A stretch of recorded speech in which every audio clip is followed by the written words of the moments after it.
హైదరాబాద్ గాజుల రామారంలో అడవి పిల్లి అందరిని హడలెత్తించింది. కైసర్ నగర్ పక్కనే ఉన్న అటవీ ప్రాంతం నుంచి కాలనీలోకి వచ్చింది ఈ అడవి పిల్లి.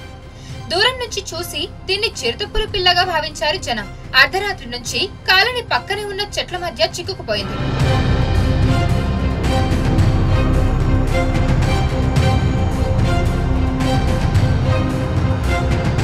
చిరుతపులేమో అనుకుని భయపడ్డారు. తెల్లవారిన తర్వాత కాలనీ వాసులంతా వచ్చి చూశారు. అది అడవి పిల్లి అని తేల్చి ఊపిరి పీల్చుకున్నారు. కైసర్ నగర్ డబుల్ బెడ్రూమ్ పక్కనే ఈ ఘటన జరిగింది.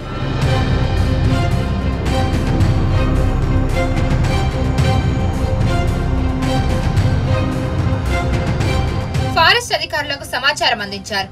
అధికారులు వచ్చి అడవి పిల్లిని తీసుకెళ్లారు. పిల్లిని పట్టుకున్న సమయంలో కాలనీ వాసులంతా సెల్ఫీలు దిగేందుకు, వీడియోలు తీసేందుకు పోటీ పడ్డారు.